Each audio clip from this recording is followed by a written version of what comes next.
ओम नमः शिवाय। शिव महापुराण रुद्र संहिता पार्वती खंड अध्याय 26। शिव द्वारा पार्वतीनी परीक्षा। ब्रह्मा बोल्या, જ્યારે સપ્ત ઋષિઓ પોતપોતાના સ્થાન તરફ ગયા ત્યારે જગતપતિ શંકરે પોતે પાર્વતીની પરીક્ષા લેવાની ઈચ્છા કરી. પ્રસન્ન મન વડે પરીક્ષાને માટે શિવ બ્રહ્મચારીનો વેશ લઈને પાર્વતીને જોવા માટે તેના તપોવનમાં ગયા. તેઓ દંડી બ્રાહ્મણનો વેશ ધારણ કરી પાર્વતીની પાસે આવ્યા. સાત્વિક મૂર્તિ પાર્વતીજીને બ્રહ્મચારિણીના રૂપમાં જોઈને મનમાં તો અત્યંત પ્રસન્ન થયા. આ બાજુ પાર્વતી પણ બ્રાહ્મણ વેશધારી શિવને જોઈને પ્રસન્ન થઈ. આ તેજસ્વી અદ્ભુત બ્રાહ્મણને જોતા દેવીએ સર્વ પૂજાની સામગ્રીથી તેમનું પૂજન કર્યું. પરમ સત્કારી કરવા વાળી અનેક સામગ્રી વડે શિવાએ શંકરનું પૂજન કર્યું તથા પાર્વતીએ આદરથી કુશળ પૂછ્યા. પાર્વતી બોલ્યા, આપ આ બ્રહ્મચારીના સ્વરૂપે કોણ છો? આપ ક્યાંથી આવ્યા છો? આપના દર્શનથી આ વન પ્રકાશિત થઈ રહ્યું છે. બ્રાહ્મણ કહેવા લાગ્યો, હું વૃદ્ધ બ્રાહ્મણ છું. મારી ઈચ્છા પ્રમાણે અહીં તહીં ફરું છું. મારું શરીર નિર્બળ છે. હંમેશા તપસ્વીઓ બીજાને સુખ આપનાર તેમજ પરોપકારી હોય છે. આપ કોણ છો? કોની કન્યા છો? શા કારણથી તપસ્યા કરો છો? આ નિર્જન વનમાં દુર્લભ એવું તપ આચરીને આપનું શું પ્રયોજન છે? આપ કોના સહધર્મચારિણી છો? શું તેઓ આપનું પોષણ નથી કરતા? જવાબ આપતા ગિરિજા બોલ્યા, હું તો હિમાલયની પુત્રી છું. મારું નામ પાર્વતી છે. પૂર્વજન્મમાં હું દક્ષની કન્યા હતી. યોગ માર્ગથી મેં મારા શરીરનો ત્યાગ કર્યો. એ જન્મમાં પણ મને શંકર પ્રાપ્ત થયા હતા, પણ કમનસીબે મને છોડી દીધી. કામદેવને ભસ્મ કરી તેઓ અંતર્ધ્યાન થઈ ગયા. શંકરના ચાલી નીકળવાથી ઉદ્વેગ થયો, તેથી હું પિતાના ઘરનો ત્યાગ કરીને ગંગા દ્વાર સમીપ તપ કરવાને માટે આવી છું. મારા પ્રાણ વલ્લભ શિવની પ્રાપ્તિ માટે મારો આ દ્રઢ પ્રયાસ છે, પણ તેની મને પ્રાપ્તિ ન થઈ. આ કારણે હું અગ્નિ પ્રવેશ કરવાની હતી, પણ તેટલામાં આપને જોવાથી ક્ષણ માત્ર મેં વિલંબ કર્યો. શિવે મારો સ્વીકાર કર્યો નથી, તેથી હું અગ્નિમાં પ્રવેશું છું. બ્રહ્મચારીએ તેમ કરવામાં વાર્યા છતાં પાર્વતીએ અગ્નિમાં પ્રવેશ કર્યો. અગ્નિ શીતળ ચંદન સમાન બની ગયો. ત્યારે તેઓ સ્વર્ગલોક તરફ જવા લાગ્યા. તે સમયે શિવે કહ્યું, હે ભદ્ર, તારી તપસ્યાથી શું થવાનું છે? અગ્નિએ પણ તમને બાળ્યા નહીં. તમારો મનોરથ પૂરો ન થયો. માટે તમારો જે મનોરથ હોય તે મને કહી સંભળાવો. તમે કયા વરની ઈચ્છા કરો છો?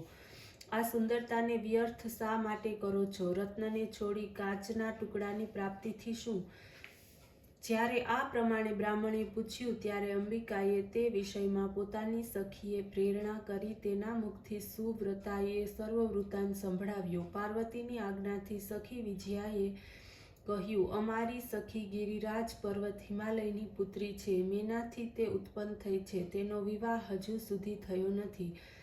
તે શિવ સિવાય બીજા કોઈને ઈચ્છતી નથી. અને તપ કરતાં કરતાં 3000 વર્ષ વીતી ગયા. શિવને માટે જ મારી સખીએ આ રીતનો તપનો આરંભ કર્યો છે. મારી સખીએ વાવેલા વૃક્ષો ઉપર ફૂલ ફળ અનેકવાર આવી ચૂક્યા છે. પિતાના વંશને શોભાવવા મહેશના ઉદ્દેશથી તેનું આ તપ છે. વૃદ્ધ માણસ હસવા લાગ્યો. જો આ પ્રમાણે જ હોય તો સ્વમુખે જ પાર્વતી પોતાની વાત જણાવે. સખી દ્વારા કહેવાયેલો વૃત્તાંત પાર્વતી ફરીથી બ્રાહ્મણને કહેવા લાગ્યા. અધ્યાય 27 પાર્વતી પ્રતારણ. આ પ્રમાણે સાંભળીને પાર્વતી બોલ્યા, હે બ્રાહ્મણ, મેં મન વચન કર્મથી ભગવાન શંકરને પતિ બનાવવાનો નિશ્ચય કર્યો છે. હું જાણું છું કે આ કઠિન છે, છતાં પણ મારો ઉત્સાહ ભંગ થયો નથી. મારું તપ હજુ ચાલુ છે. બ્રાહ્મણ બોલ્યા, હે દેવી, તમે મહાદેવજીને ચાહો છો તો હું ગુરુ કૃપાથી તેમને સારી રીતે ઓળખું છું. તે બળદ ઉપર સવારી કરનાર વૃષભ ધ્વજ છે. તે ભસ્મને ધારણ કરે છે, જટાને ધારણ કરે છે, ભૂત પિચાસ વગેરે રહે છે. આવા પ્રકારના મહાદેવજીને કોણ જાણે? તમે શા માટે પોતાના પતિ બનાવવાની ઈચ્છા રાખો છો? તમે આ બાબતનો વિચાર કર્યો છે ખરો?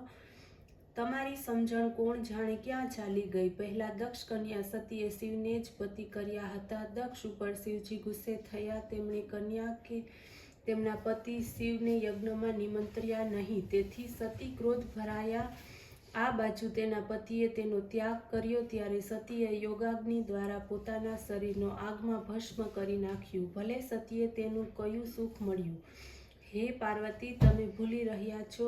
ઇન્દ્ર, વિષ્ણુ વગેરેમાંથી કોઈ ગુણવાનને પસંદ કરી લો. શિવની પાસે સોના, ચાંદી, રત્ન ક્યાંથી હોય? જેની પાસે પહેરવાના વસ્ત્રના ઠેકાણા નથી એટલે દિગંબર છે. સવારી કરવા 1 કરોડો બળદ છે. બીજું તેમની પાસે છે શું?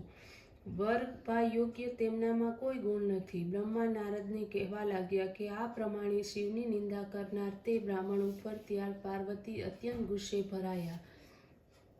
અધ્યાય 28. પાર્વતીને શિવ દર્શન. પાર્વતી બોલ્યા, આ પ્રમાણે શિવના દોષને વર્ણવીને સપ્ત ઋષિઓ થાકીને અહીંથી ચાલ્યા ગયા હતા.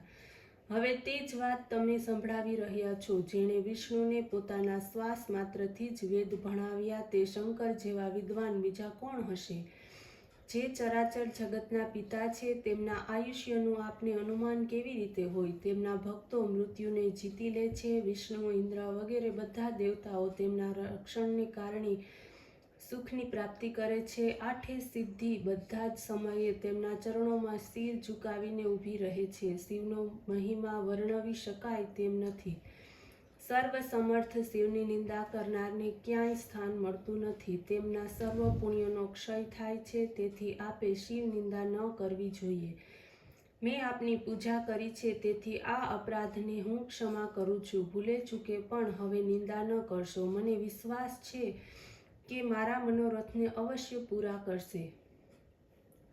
બ્રહ્મા બોલ્યા, નારદજી, પાર્વતી આ પ્રમાણે કહીને મૌન થઈ ગઈ અને મહાદેવજીનું ધ્યાન કરવા લાગી. ત્યારે બ્રાહ્મણના વેશધારી ભગવાને કંઈક કહેવાની ઈચ્છા પ્રગટ કરી.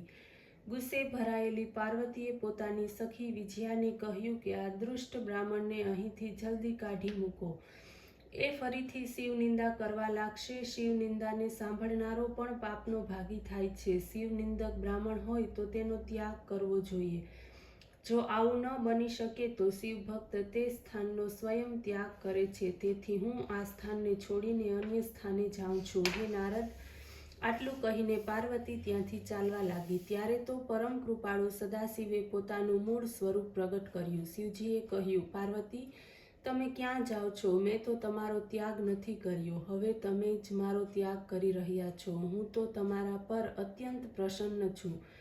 વરદાન માગો. તમે તો તપોબળ અને ભક્તિ દ્વારા મને પોતાની આધીન કરી લીધા છે. હે પ્રાણેશ્વરી, તમે તો આદિકાળથી મારા પત્ની છો. હવે લજાશી, મેં તમારી અનેક રીતે પરીક્ષા કરી છે. તમારા જેવી તપસ્યા કરનાર કોણ છે? હું તમારા જ વશ છું. ભગવાન શંકરના વચન સાંભળીને પાર્વતી અત્યંત પ્રસન્ન થયા. ઓમ નમઃ શિવાય.